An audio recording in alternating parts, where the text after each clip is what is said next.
Ah, bonjour, vous êtes là. Bonjour, bienvenue. Il y avait tellement de lumière que je me demandais là, si les gens étaient arrivés. Mais je vois que vous êtes tous et toutes là. Ah, beaucoup de lumière en ce jeudi après-midi. Alors, on a passé une semaine jusqu'ici ensemble. On a touché à quelques sujets, dont lundi matin, c'était Samuel, hein. J'apprécie encore le fait d'avoir euh, touché à la réalité de Samuel, à son développement, à sa simplicité d'être à l'écoute de Dieu, ainsi que sa mère et le prophète Élie qui étaient dans la simplicité d'écouter Dieu dans la vie et dans le cœur de Samuel. C'est intéressant de voir qu'il n'y a rien de compliqué, il n'y a rien de gros, il n'y a pas d'intention d'en faire plus au départ, c'est juste que sa mère l'a conduit au temple et le prêtre Élie a su reconnaître, après trois occasions, que c'est possiblement le Seigneur qui appelle Samuel et qui a simplement dit à Samuel, ben, retourne te coucher et quand tu entendras la voix, tu répondras, me voici, Seigneur. Parle, ton serviteur écoute. Alors, c'est intéressant de revenir à cette simplicité, mais qui est remplie de Dieu, et où on le perçoit en se dégageant de tout le reste. Maintenant, lundi après-midi, nous avons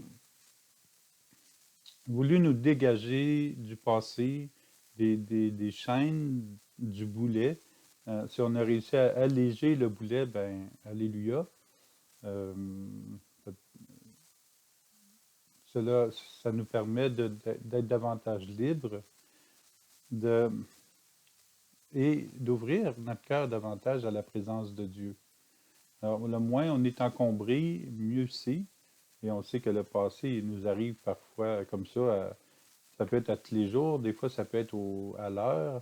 Ben, en nous en dégageant, nous devenons beaucoup plus sereins, beaucoup plus reposés aussi. Même si parfois ça donne l'impression de demander un travail, de nous en départir. Mais c'est juste de réfléchir et de permettre à notre pensée de se dégager de tous ces encombrements. Alors, mardi matin, le futur, qui souvent nous angoisse ou nous fait perdre du sommeil, quoique le sommeil, on dort beaucoup plus qu'on pense, ben, le futur, ben, on, on s'en dégage aussi afin de revenir au moment présent et de nous resituer par rapport à Dieu. Mardi après-midi, on parlait du présent, le moment présent qui est majeur. Chaque fois qu'on se dégage du passé et du futur, ben, on est là, présentement. Et plus on y pense, plus on fait juste euh, tout laisser aller, puis on le donne au Seigneur, quoi que ce soit positif, négatif, bon, mauvais. On donne tout au Seigneur, puis on laisse le Seigneur nous aimer. Alors, le moment présent, c'est le moment où Dieu est présent avec nous. C'est-à-dire, il est toujours présent avec nous, mais c'est le moment où nous sommes présents à Dieu et présents à nous-mêmes, présents aux autres. Alors, on se permet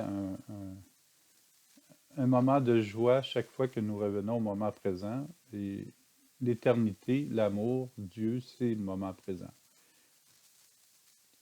Mercredi matin et mercredi après-midi, on a parlé plus à propos de l'amour. Qu'est-ce qui nous empêche aussi de nous laisser aimer?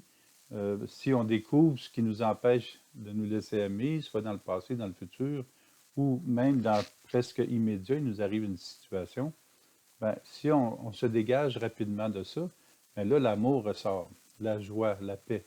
Si on le ressent en nous, on le ressent dans les autres, ben, on ressent Dieu. Puis, c'est d'affiner davantage cette joie et cette paix-là pour en arriver à le reconnaître presque à chaque instant. Dieu, il est présent en nous à chaque instant. Alors, On peut penser à une joie qu'on a vécue par le passé et dire, waouh, ça, ce moment-là, c'est Dieu. Donc, ça me permet de reconnaître Dieu dans les événements de joie et de paix. Jeudi matin, ce matin, nous avons parlé de la mission. Alors, la mission, hein, c'est simple. C'est que la mission, c'est toujours celle de Dieu. C'est toujours celle du bon berger. Sa mission, il n'y en a qu'une, c'est de nous aimer. Alors, notre mission à nous, on pense souvent que c'est d'aller au loin, de porter le message. Mais notre première mission, c'est de recevoir l'amour de Dieu, de nous laisser aimer. Et on sait comment, peut-être pour nous, pour certaines personnes, c'est difficile de nous laisser aimer des gens, mais Dieu n'est pas ces gens-là qui nous ont blessés. Alors, on dit à Dieu, merci de m'aimer, Seigneur, et c'est fait. Je reconnais que Dieu m'aime. Alors, c'est ma mission de revenir au moment présent et juste dire au Seigneur, ouais, merci de m'aimer. Je sais que tu m'aimes, puis ça me fait du bien. Bon, même si ça ne me fait pas du bien, c'est important de le dire parce que notre mémoire est conditionnée à ne pas me faire sentir bien. Alors, mon but, c'est de me sentir bien. Cet après-midi, nous allons toucher à l'évangélisation. Donc, la mission, c'est de recevoir l'amour de Dieu. L'évangélisation, ce n'est pas moi qui va vers les autres. C'est Dieu en moi qui m'amène vers les autres. Mais c'est Dieu en moi aussi, avec son amour, qui touche le cœur et le cœur des autres avec sa joie, son amour, sa paix. On sait que la paix et la joie, c'est toujours de l'amour. Alors, c'est intéressant de savoir qu'au niveau de la foi, nous n'avons rien à faire. C'est Dieu qui fait tout. Il passe à travers nous avec son amour, il touche le cœur des autres. C'est au niveau de notre rapport humain qu'on a à être là. Mais un peu comme Samuel, c'est de permettre à Dieu davantage de passer et de reconnaître chez l'autre la joie, l'amour, la paix, de le reconnaître chez les autres et de leur permettre de leur dire, de leur faire découvrir. Alors, pendant qu'on leur fait découvrir, ben eux, ils reconnaissent que l'amour de Dieu est présent avec eux. Alors, quel plus beau cadeau qu'on peut laisser à quelqu'un que de lui dire, ben, Dieu est avec toi à 100%. Laisse-toi aimer. Laisse le Seigneur faire son œuvre en toi. Alors voilà, nous continuons avec l'évangélisation ce matin. La base de l'évangélisation commence par ceci, qui est la mission. Il y a toujours la mission et l'évangélisation qui suit. Qui vous accueille m'accueille, et qui m'accueille accueille celui qui m'a envoyé, nous dit Jésus. Matthieu chapitre 10, verset 40. Il serait intéressant de nous poser ces questions. Quelle est la personne qui semble intéressée à connaître Jésus, mais qui ne semble pas oser faire le pas? Ça, c'est des personnes qui sont là, puis on se dit, tellement près de Dieu. C'est une personne qu'on pourrait peut-être approcher, juste être présent. Peut-être une nouvelle personne qui vient d'arriver dans la paroisse ou autour de nous. Qui autour de nous semble sympathique ou accueille notre foi en Jésus? Ces personnes-là sont peut-être juste à côté de nous, sont tellement intéressées quand on parle de Jésus. Alors, comment on les rejoint, puis comment on leur fait découvrir, wow, tu as la foi, toi, c'est le fun. Autre question, qui démontre des signes de foi par leurs paroles et leurs gestes? Samuel s'est levé le matin, il est allé voir le prêtre Élie, puis tu m'as appelé. Bon, la parole, le geste, c'est de se lever et de se rendre vers Élie. Il y a un mouvement. Alors, quelles sont les personnes autour de nous qui nous dévoilent quelque chose de tout simple? Attendons-nous pas à des grandes affaires, mais quelque chose de tout simple. S'il arrive des grandes affaires comme la conversion de Paul, ben, tant mieux, mais on est attentif surtout à ce que de plus simple. Et la dernière question, en qui accueillons-nous Jésus? Est-ce que nous développons cet intérêt à reconnaître Jésus dans la vie des personnes euh, par leurs pensées, leurs paroles et leurs gestes, par leur état. Ils peuvent être dans un état de joie, mais on peut leur dévoiler. C'est beau la joie qui est en toi. Nous voulons vraiment créer un dialogue de foi avec une personne près de nous. Logiquement, dans le monde, il y a beaucoup de personnes qui recherchent un sens à leur vie, qui souhaitent voir davantage de valeurs se répandre, qui sont assoiffées d'une bonne parole, qui peinent du manque de la personne, qui peinent du manque de la présence de personnes croyantes et convaincues. Il y a des gens qui peinent du manque de la présence de personnes croyantes et convaincues. Juste d'être autour d'eux. Ils ont besoin de nous. Ces personnes nous accueillent peut-être déjà, mais leur avons-nous suggéré de découvrir la richesse dans leur cœur, qui est de Dieu, en leur parlant des talents qu'il veut révéler en elles et qui sont déjà là. Tous les talents que Dieu nous a donnés sont là. C'est nous qui en avons développé un ou l'autre un peu plus que d'autres. C'est peut-être le verre d'eau que nous pouvons offrir. Jésus dit, celui qui donnera à boire, même un simple verre d'eau fraîche, à l'un de ses petits en sa qualité de disciple, Amen, je vous le dis, non, il ne perdra pas sa récompense. Matthieu chapitre 10, verset 42.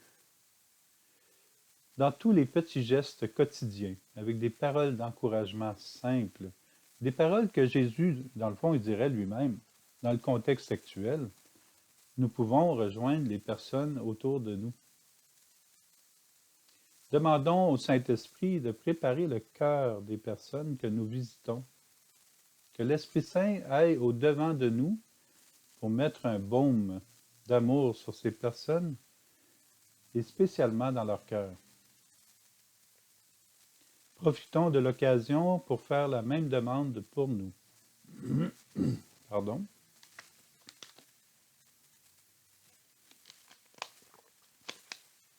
Alors, on va continuer avec des moyens de développer peut-être davantage notre présence de l'amour de Dieu pour les gens. Bon, on sait, hein, ce qui est habituel pour nous, ce qui nous est familier, c'est d'observer nos faiblesses, des fois peut-être un peu trop. On les observe plus qu'on les donne au Seigneur, et de les nommer. Ces faiblesses assumées deviendront des forces en les remettant au Seigneur et elles serviront au bien des autres. Les moyens développés pour combattre les difficultés, en sortir et pratiquer la foi pour revenir de tout cœur à Dieu peuvent servir ensuite à plusieurs personnes. Nos difficultés d'avant peuvent devenir une bénédiction pour les gens, dans la mesure où on les assume et on va de l'avant. Par exemple, une personne qui arrête une dépendance peut présenter à d'autres les moyens qu'elle a découverts pour s'en libérer. Elle évangélise. Au lieu de demeurer dans la souffrance qui tenaille, elle entre dans la joie de pouvoir améliorer la vie des personnes.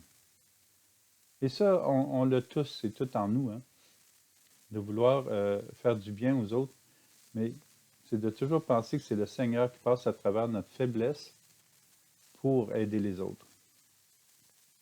Nous pouvons imaginer une personne qui a subi une maladie rare étant jeune et qui devient résolument convaincue qu'elle pourra aider d'autres par le moyen de la médecine. Elle deviendra médecin, par exemple. Si elle est aussi fascinée par la science, elle va possiblement découvrir l'antidote à un virus virulent. Nous pouvons ainsi aider une personne ou un groupe de personnes à ressentir et développer la joie, même quand nous avons eu de la peine à la faire surgir de notre cœur, à cause de multiples blessures. Nous savons à quel point la joie est devenue une amie précieuse. Demandons à l'Esprit Saint de déployer cette joie dans les autres. Encore faut-il que les autres l'accueillent. Alors, la joie est toujours là. mais encore faut-il l'accueillir. Remercions l'Esprit Saint de nous aider à rendre des personnes joyeuses. Si nous rencontrons une personne avec un besoin quelconque, sommes-nous prompts à répondre précisément à ce que la personne nous demande? Pas toujours simple. Et sommes-nous prêts à approfondir la quête de foi avec cette personne si elle en faisait la mention ou si elle démontre un changement positif, voire lumineux? Nous avancerons et nous aiderons les autres dans la mesure où nous laissons Jésus guérir notre malaise. Nous nous en servirons alors pour le bien d'autrui.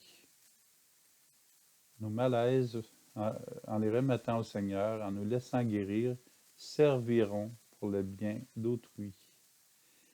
Ce que nous souhaitons que Jésus guérisse en nous, nous le souhaitons aussi pour les autres. C'est le signe de la résurrection de Jésus dans notre vie. Résurrection du sentiment de la mort à la réalité de la vie. Résurrection de la maladie à la guérison.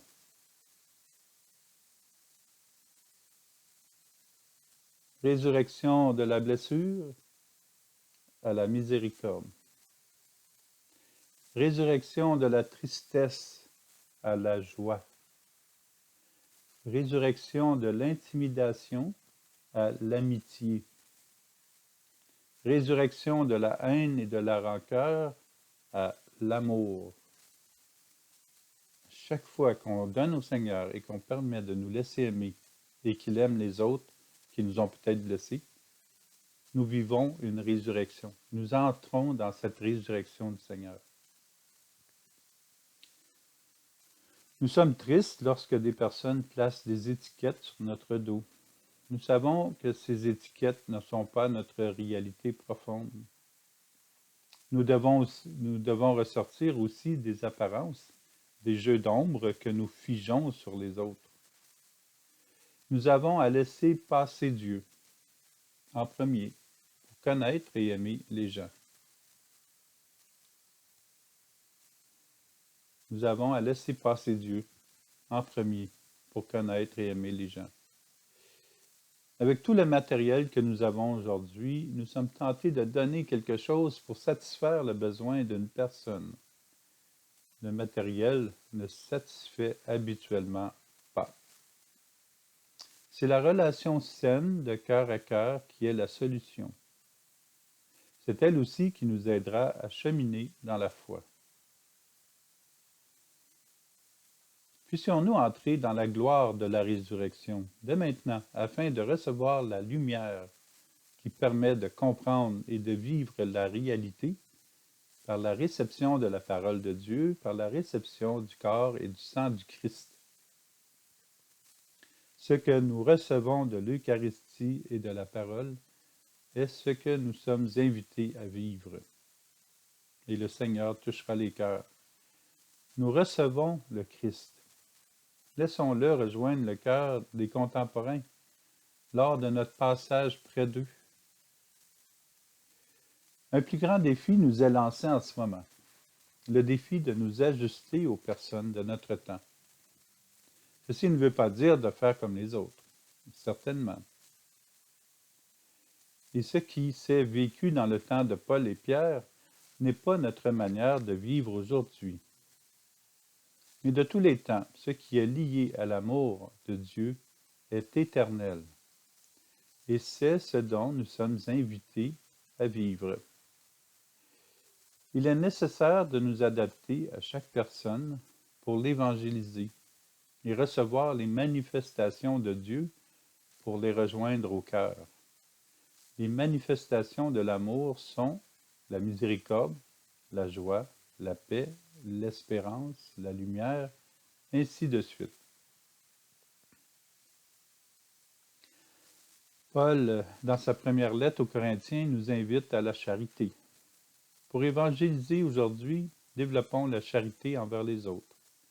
Voici un de ces passages célèbres. Si je n'ai pas la charité, s'il me manque l'amour, je ne suis qu'un cuivre qui résonne, une cymbale retentissante.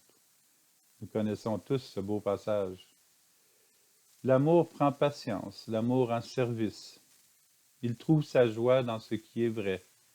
Il supporte tout, il fait confiance en tout, il espère tout. Première lettre de Paul aux Corinthiens, chapitre 13, verset 1, versets 4 et 6 à 7.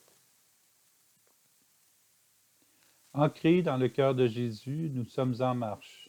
C'est la mission. Et nous sommes de joyeux militants, évangélisation, pour que le monde retrouve des valeurs bibliques toujours actuelles.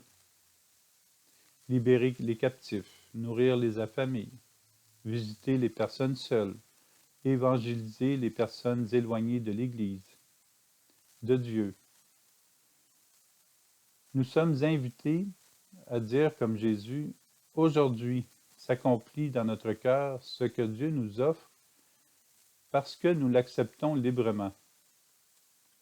Méditons sur ce que nous recevons, puis sur ce que nous offrons. Que la Sainte Trinité nous inspire l'urgence d'évangélisation pour notre temps, pour aujourd'hui.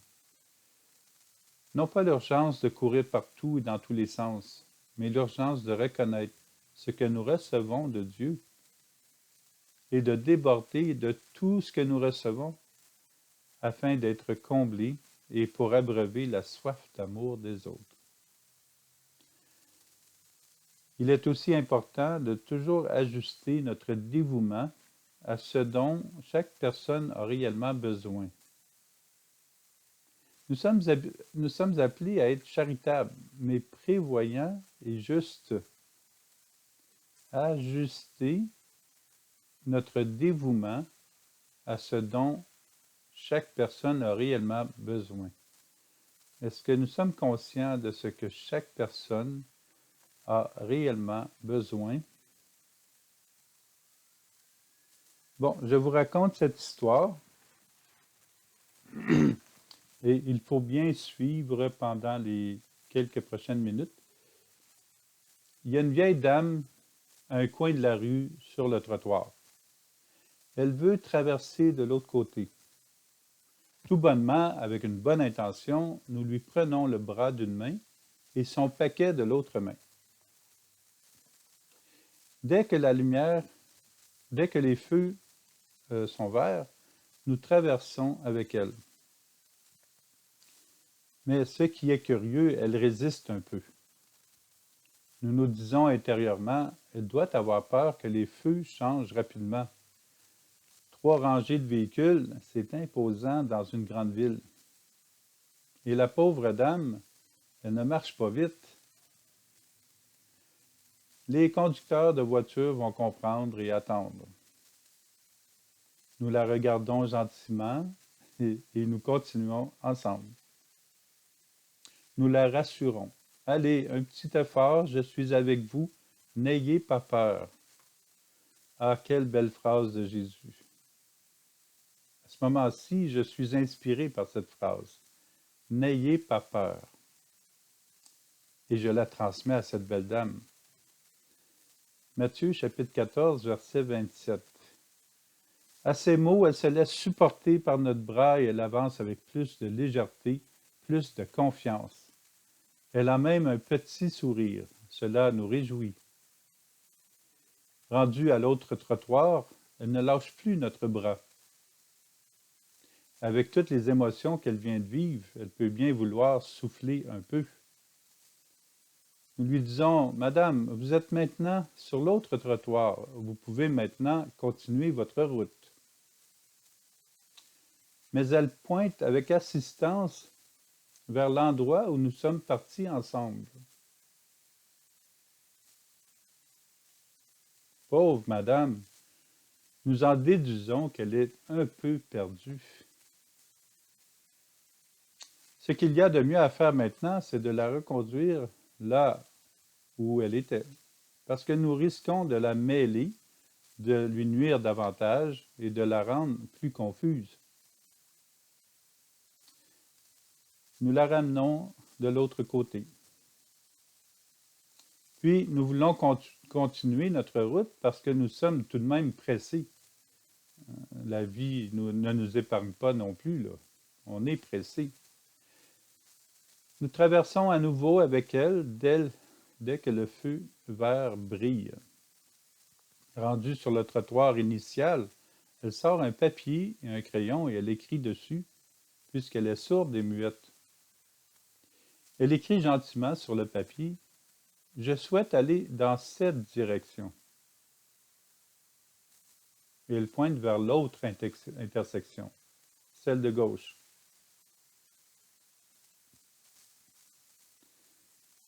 Voilà. Notre intention d'aider cette pauvre dame à traverser la rue, elle est bonne, elle est louable. Mais le moyen entrepris a été une perte de temps, sinon l'occasion de passer du temps avec une si charmante personne. Mais pour elle, elle n'allait pas dans la bonne direction.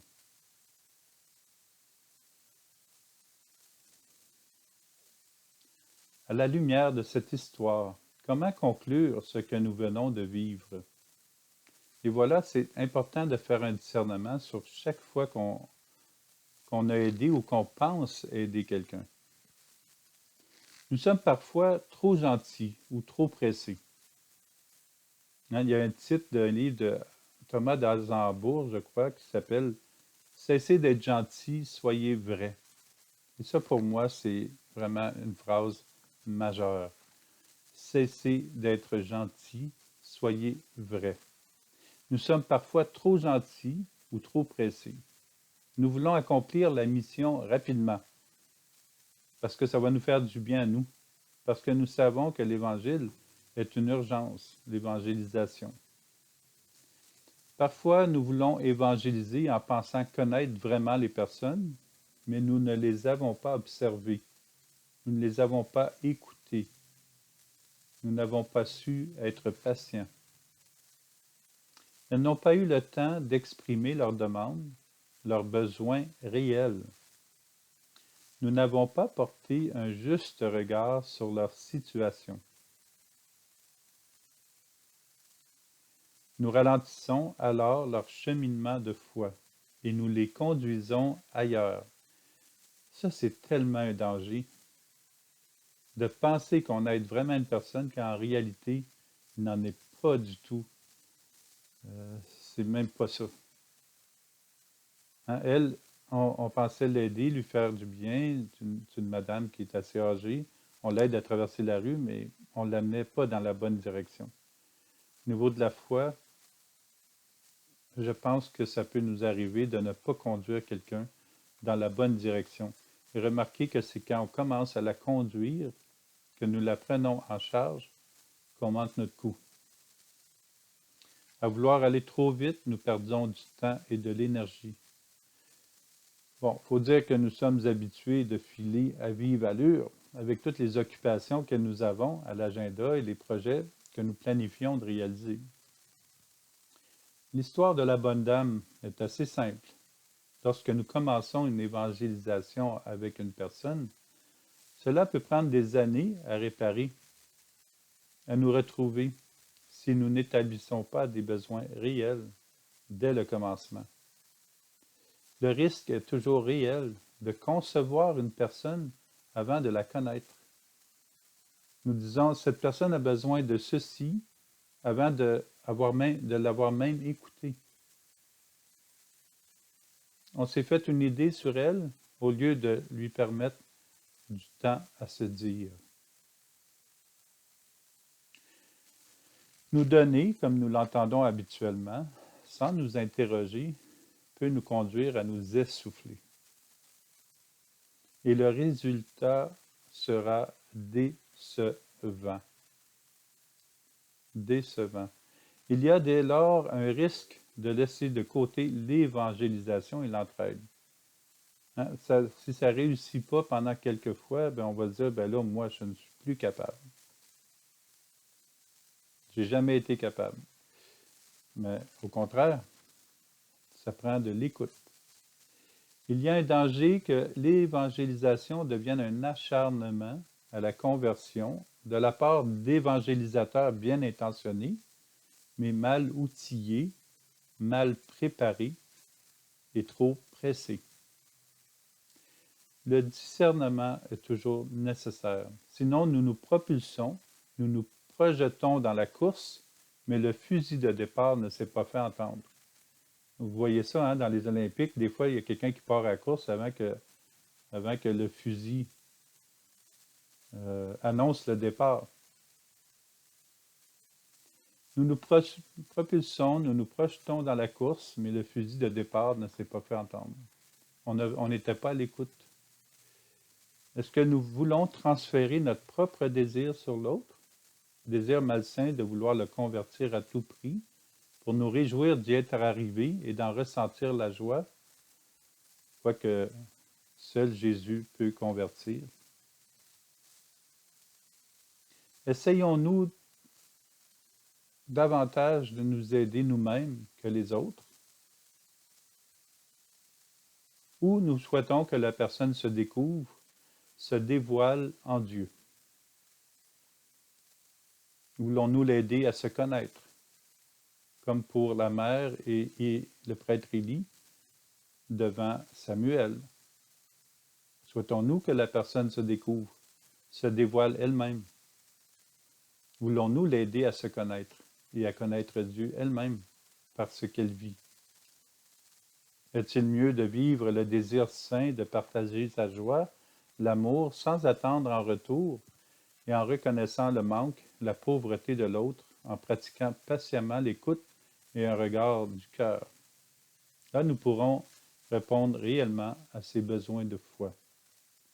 Alors, le but, ce n'est pas d'arrêter. Le but, c'est d'être davantage à l'écoute de la personne avant de bouger.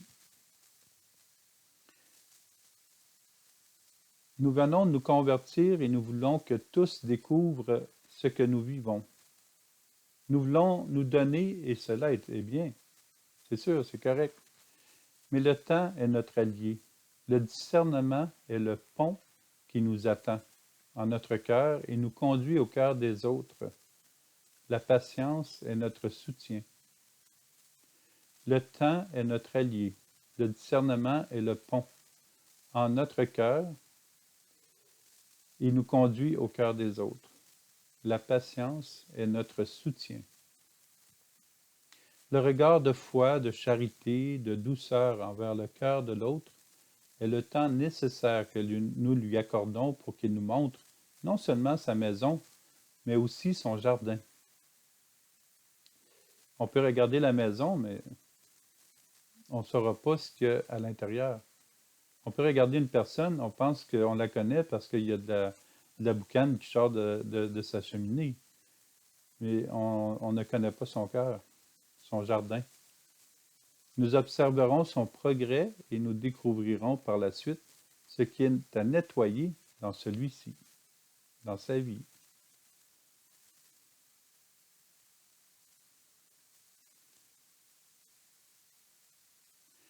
La lettre de Paul à Timothée est un enseignement à revisiter. Il lui dit: Toi, homme de Dieu, fuis tout cela. Recherche la justice, la piété, la foi, la charité, la persévérance et la douceur. Mène le bon combat, celui de la foi.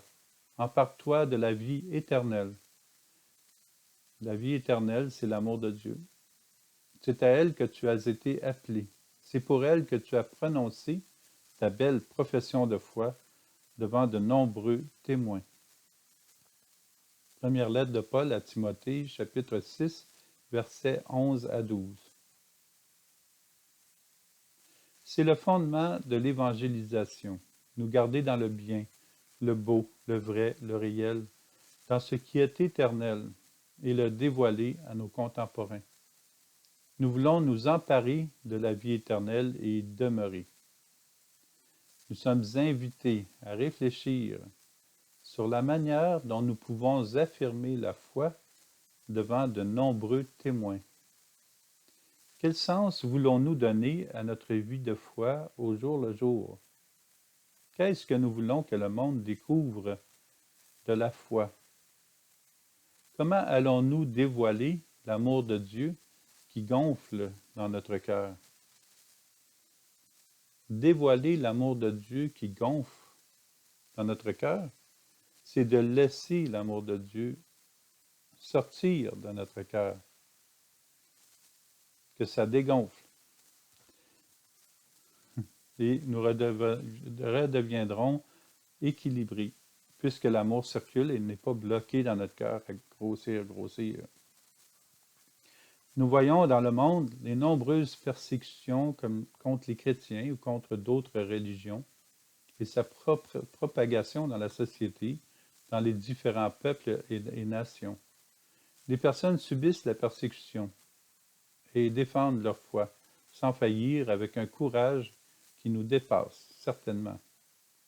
Nous sommes dans un milieu où la foi, vous savez, contrairement à là où les chrétiens sont persécutés, nous sommes dans un milieu où la foi en notre Dieu semble déjà acquise.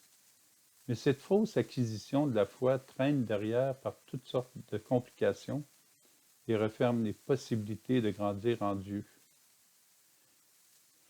Que faisons-nous en ce temps de paix pour transmettre, pour semer des signes de la foi? Quels sont les moyens que nous utilisons afin de faire connaître Jésus au monde?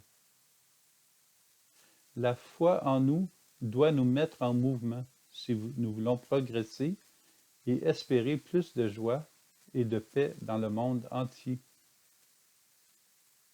Fuyons le mal. Il est important d'être en marche avant que nous tombions sous la barre de ce qui est déraisonnable, puis devoir combattre pour garder notre foi dans un monde qui ne pense plus avoir de raison de croire en Dieu.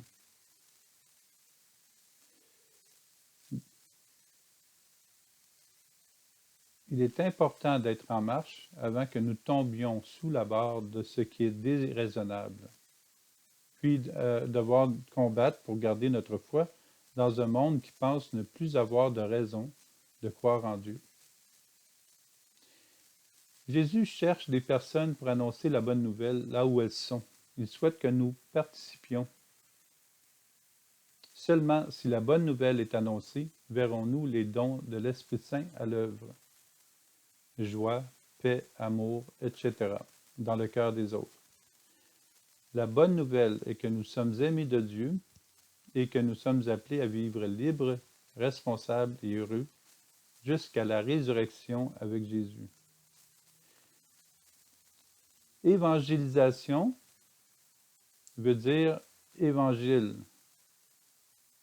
Évangile, bonne nouvelle. Bonne nouvelle, Jésus. Alors, c'est quoi l'évangélisation? C'est Jésus lui-même.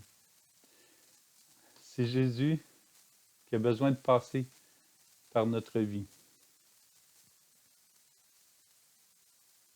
Paul, ici, se sert sagement de la vérité.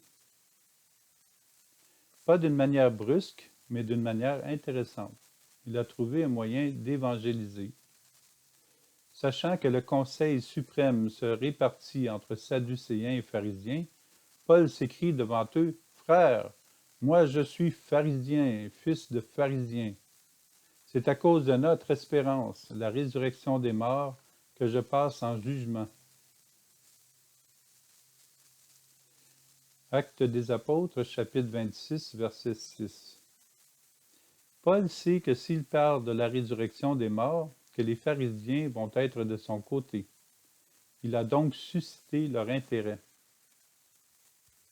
Alors des fois, quand on connaît les personnes, on peut susciter leur intérêt à parler quelque chose qui est près de ce qu'eux connaissent. Et Paul s'en est pas pris davantage pour que il ne s'en est pas pris davantage pour que les esprits s'échauffent entre les pharisiens et les sadducéens. Pourquoi?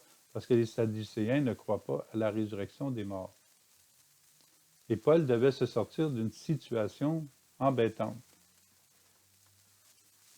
Paul n'a pas dit de mensonge, il a su se servir de la vérité, il l'a placée à son avantage pour continuer à évangéliser.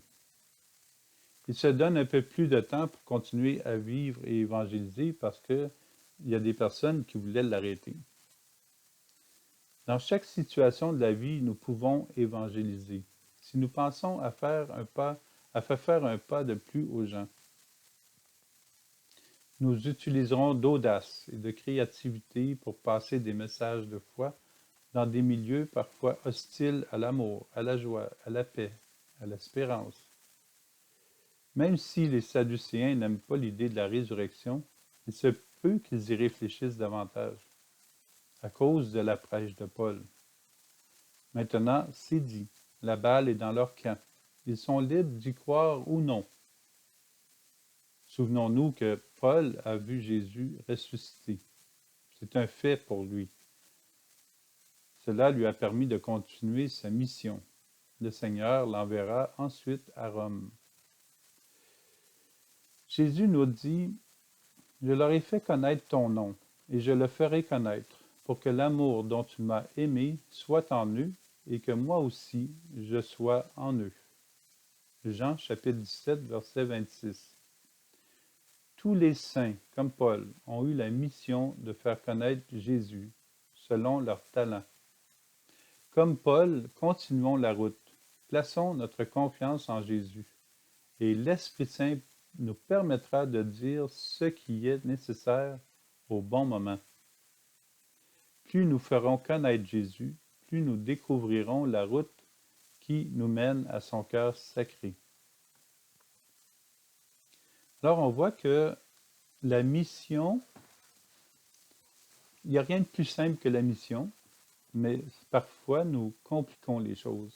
Et à chaque fois qu'on a un élan à vouloir aider quelqu'un euh, ou faire quelque chose pour la personne pour qu'elle se convertisse, on a vraiment à se poser la question, est-ce que c'est vraiment ça que je dois faire?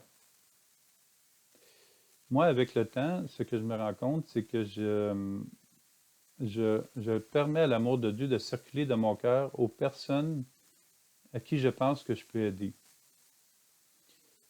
Mais en réalité, je me rends compte que je n'ai pas à les aider, mais j'ai à leur faire découvrir l'amour de Dieu en eux, où lui va les amener à cheminer. De fait, je casse mon élan, quoique je peux être près des personnes pareilles, je casse mon élan, mais je leur permets à eux de découvrir l'amour de Dieu en eux. Et c'est l'amour de Dieu qui va les guider vers leur réponse. Comment je fais ça? Ben, par la pensée. Merci Seigneur de m'aimer. Merci pour ton amour qui passe de mon cœur au cœur des autres. À ce moment-là, je sais que Dieu travaille. J'ai cette confiance-là, je suis certain que Dieu travaille dans les cœurs, parce qu'on ne peut pas demander l'amour de Dieu en nous et dans les autres sans que ce soit efficace. Ça se fait dans le moment. C'est pas de la magie, c'est parce que l'amour est là déjà. Alors moi, en prenant conscience, ça permet à l'amour de sortir de moi, d'entrer parce que je l'accueille, mais aussi de ressortir. L'accueil de l'amour, c'est la mission. Le laisser circuler, c'est l'évangélisation. Parce que me laisser aimer, c'est Jésus qui m'aime, c'est sa mission. Donc moi, je me laisse aimer. Et l'évangélisation, c'est Jésus qui passe pour aller toucher les cœurs. Alors en ce moment, on pourrait dire, merci Seigneur de m'aimer. Merci pour ton amour. Merci pour ton amour qui circule en moi. Et merci pour ton amour qui passe de mon cœur au cœur de ma famille, mes amis et au cœur de l'humanité. Croyez-vous que l'amour vient de circuler? Absolument. Alors l'amour vient de passer dans le monde entier.